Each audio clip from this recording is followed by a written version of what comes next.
All right. This is me, David Folse. Adam Hunsucker, Monroe News-Star. Hey.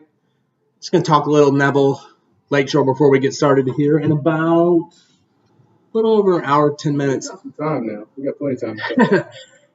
Adam, it's a rematch. When I talked to Mickey on Wednesday, he actually brought it up. Usually coaches are all that whole, it's one game and this is a new year and all that kind of stuff. Has that been the talk since it ended up being Lakeshore-Neville again?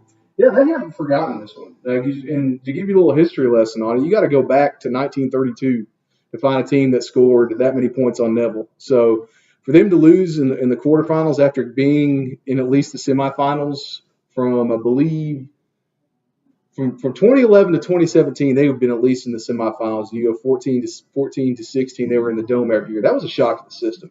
A lot of kids had never experienced that before, and they used it. It was a motivating factor throughout the offseason. They talked about it, they dissected it. What could have done differently, and that's got them to this point. And I think, and I know for a fact, because I remember when it came out after the game last week when they saw the Lakeshore was going to be coming up here, I think everybody had a little smile. This game screams shootout, but when it screams shootout, it usually never is. No.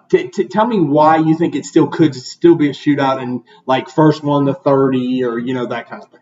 Well, I think a lot of that depends on Lakeshore and their defense, because I think you're going to see this week, because Neville's defense is very good this year. It's better than it was last year. As traditionally, they do play pretty good defense over here, but I think they're going to come out and try to run the football.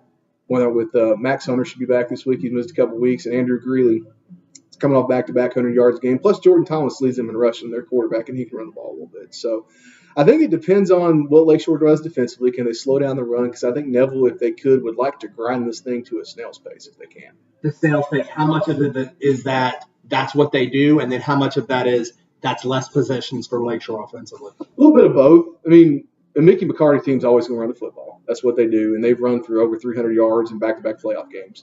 So the run is very, very much a function of what they do, but they also understand the personnel over on this other side of the field, and they want to try to limit those possessions as much as they can. I think a lot of it's also going to dictate, how do they guard Bernard? What are they going to do against him? Are they going to maybe put Carl Edmonds on him, play him man-to-man, and zone up on everybody else, or are they going to bracket him, or what the plan's going to be? All right. I asked all my questions to you. What questions you got to me?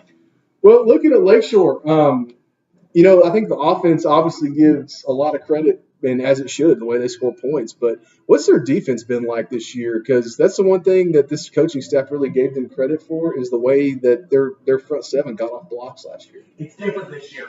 Last year it was Tylen Driver, and he was the anchor that made everything go to the defensive tackle. He's now at Southern Illinois. So now it's really just who's going to step up. The biggest player up front is Zach Bernard, Jake Bernard's little brother, up front on the defensive line. Bernard boy. Right, and then Christian Westcott at the linebacker who puts his hand in the ground, hybrid kind of position. Okay. They're going to try to pick off some passes. They're not as big as Neville, but they weren't as big as Neville last year. No, they still played very well. Right, but I mean,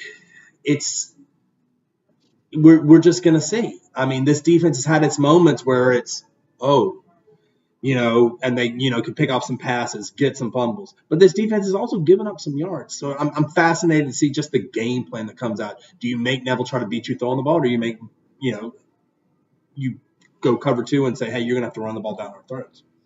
Yeah, that's what I want to see. The other thing, too, if there's one thing about this Neville team, while they do have some good athletes at wide receiver, there's not the one guy that they usually have that they've always had where they can just stop it covered. They can just throw the ball up to and take their chances. Bernard, basically. Yeah, basically.